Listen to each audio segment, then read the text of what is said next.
Hello viewers, আসসালামু আলাইকুম। আপনারা কেমন আছেন? আশা করি ভালোই আছেন। আজকের পর্বে থাকছে আসছে বাজেটে ব্যক্তি শ্রেণী করদাতাদের করের হার পরিবর্তন নিয়ে আলোচনা। এই প্রস্তাবিত করের হারে কোন শ্রেণীর করদাতারা বেশি সুবিধা পাবেন এবং কারা ক্ষতিগ্রস্ত হবেন তা বিস্তারিত আমি তুলে ধরব। তো ভিডিওটি টেনে টেনে না দেখে অবশ্যই শেষ পর্যন্ত দেখবেন। আশা করি আপনারা উপকৃত হবেন। আসুন কথা না বাড়িয়ে চলে যাচ্ছি স্ক্রিনে। এই ভিডিও দেখে আপনারা যদি উপকৃত হন, আপনারা অবশ্যই আমার চ্যানেলটি সাবস্ক্রাইব করবেন। এর পাশাপাশি বেল আইকনে ক্লিক করে রাখুন, যাতে পরবর্তী ভিডিওর নোটিফিকেশন সবার আগে আপনার কাছে পৌঁছে যায়।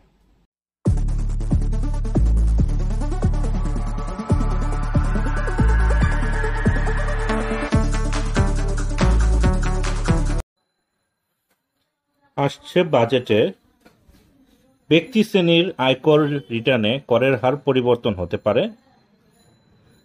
বিদ্যমান কর হার অর্থাৎ করবর্ষ 2023-24 অনুসারে যে কর হারটি রয়েছে,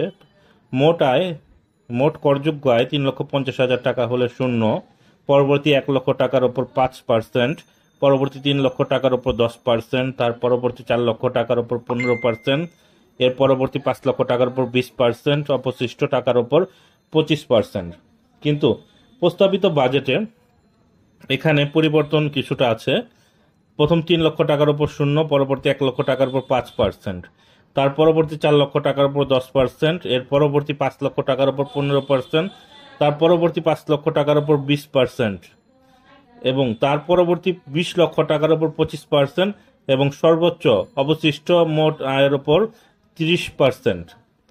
এখানে এই স্ল্যাবটি যদি কার্যকর হয়, তাহলে কোন লেভেলের জব হোল্ডার বা চাকরিজীবীদের বা যাদের বাৎসরিক ইনকাম আছে, ব্যবসায়ী, তারা কি পরিমাণ কর দিবে সেটা আমরা এখন দেখব।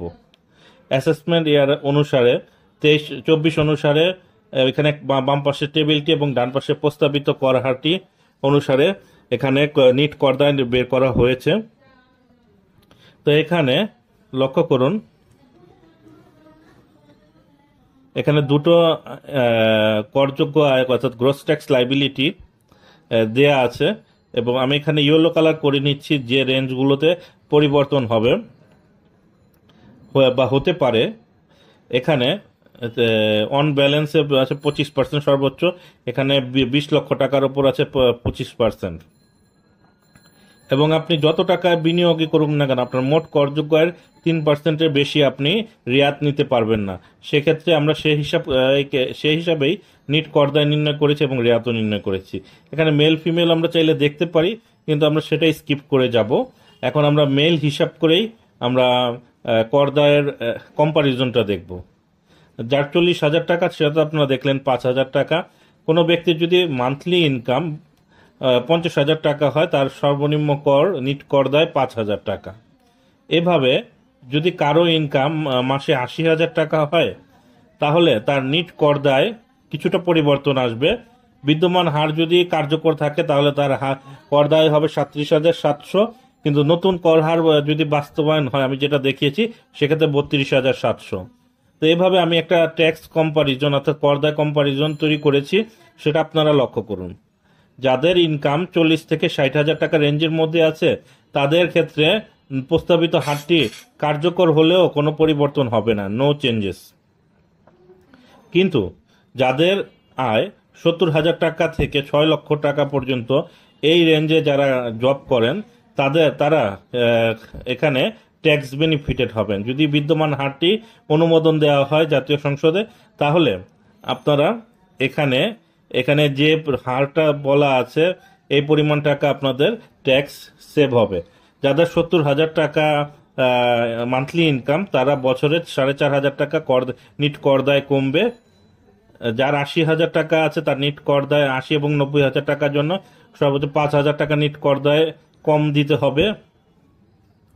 তো এইভাবে 1 লক্ষ, 1,10,000, 1,20,000 প্রতিটার করদায় কি পরিমাণ করদায় আপনার কমবে সেটা আপনারা দেখতে পাবেন। এখানে দেখতে পাচ্ছেন, এখানে লক্ষ্য করুন, আচ্ছা, এখানে মান্থলি স্যালারি লেখা ছিল, এটা মান্থলি ট্যাক্সেবল ইনকাম, মানে মান্থলি ইনকাম বোঝাচ্ছে।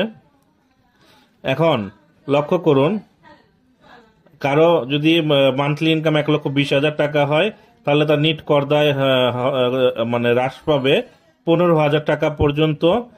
তো এভাবে আমরা পর্যায়ক্রমে দেখতেছি যে যার 6 লক্ষ টাকা মান্থলি ইনকাম, তার বছরে 7,500 টাকা ট্যাক্স রিডিউস হবে। সর্বোচ্চ বেনিফিটেড হবেন যার মান্থলি ইনকাম 4 লক্ষ টাকা, সে সর্বোচ্চ 1,27,500 টাকা পর্যন্ত ট্যাক্স রিডিউস হবে। এবং 7 লক্ষ টাকা থেকে 10 লক্ষ টাকা পর্যন্ত যার করদায় আছে, তাদের কিন্তু করদায়টা বাড়বে। তো এখানে আপনারা এই কম্পারিজনটা দেখতে পেলেন। আমরা ক্যালকুলেটরের সাহায্যে আরো একটি টেস্ট করে দেখব।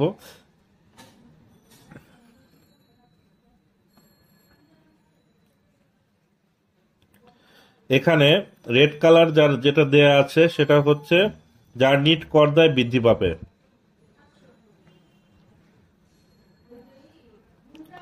আমরা স্ক্রল করে উপরে যাচ্ছি। যারা মিড লেভেলে জব করে থাকেন, অর্থাৎ 70 থেকে 2 লক্ষ টাকা পর্যন্ত, তারা প্রস্তাবিত হারটি পাশ হলে তারা তারা তাদের করদায় কমবে। তো এখানে আপনারা আমার এখানে সিলেক্ট করা অংশগুলো দেখতে পাচ্ছেন, তারা তাদের রেঞ্জ অনুযায়ী কত টাকা তাদের করদায় কমবে 2024-25 কর বর্ষের জন্য। তো আসুন আমরা আরেকটি ম্যানুয়ালি দেখে নেই। এখানে ট্যাক্স কম্পারিজন ফাইলে এখানে আমরা 1.5 লক্ষ টাকা দিয়ে দিচ্ছি। যদি আমরা এখানে বিদ্যমান 1.5 লক্ষ টাকা দিয়ে দিলাম মান্থলি ইনকাম, তার বাৎসরিক ইনকাম হবে 18 লক্ষ টাকা। বর্তমান বিদ্যমান আইন অনুসারে তার 1,78,500, কিন্তু নতুন আইন অনুসারে তাকে দিতে হবে 1,56,000, অর্থাৎ তার করদায় কমবে 22,500 টাকা।